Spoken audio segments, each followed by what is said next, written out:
Samuel Eto'o a démissionné de la tête de la Fédération camerounaise de football appelée FECAFOOT. C'est l'information qui fait le tour des réseaux sociaux. Oui, René Soglo, l'information fait le tour des réseaux sociaux à travers des médias web camerounais depuis plusieurs jours. Selon le média camerounais CamNews, repris par le moteur de recherche Phoenix, Samuel Eto'o aurait déposé sa démission au siège de l'instance dirigeante de football de son pays dont il est jusque-là président. Le même média rapporte qu'il aurait été poussé à la sortie par les présidents de clubs qui lui reprochent des incohérences dans sa gestion, en l'occurrence une révision de son mandat et la non-publication de nouveaux statuts de la FECAFOOT. Bon, Daryl, l'information d'une probable démission de Samuel Eto'o avait quand même circulé.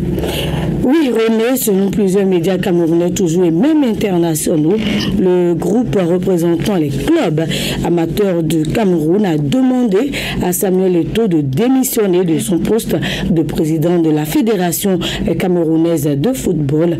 Le collectif dénonce de graves irrégularités au sein de l'institution. Et ça, c'était une information publiée par le site d'information Afrique sur 7. C'était le 12 juillet 2023.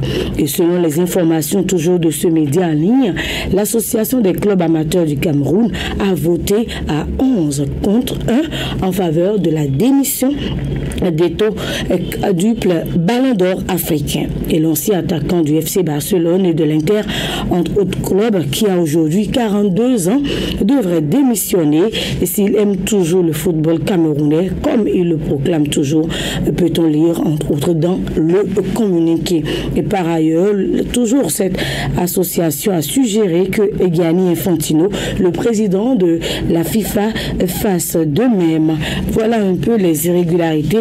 Mais en clair, qu'est-ce qu'on reproche, qu'est-ce que cette association reproche concrètement à Samuel Eto'o? Entre autres, on peut parler de la dette contractée au nom de la FECAFOOT auprès de l'État camerounais, dont le remboursement prévu au plus tard le 31 décembre 2022 n'a pas été effectué.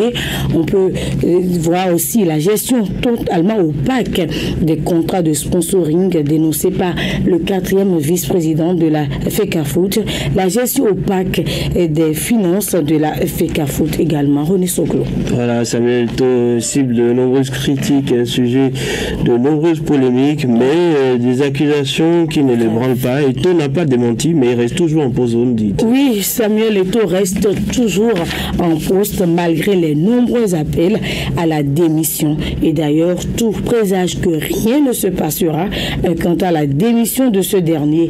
Et dans un contexte où le Cameroun prépare sa prochaine Coupe d'Afrique des Nations qui se jouera en Côte d'Ivoire en janvier prochain. Et il est difficile d'imaginer un tel bouleversement à la tête de la FECAFOOT.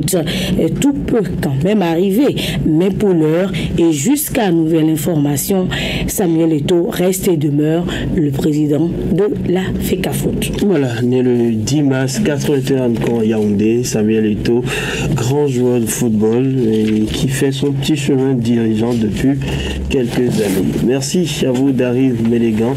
La FECAFOOT, Samuel Eto'o tient toujours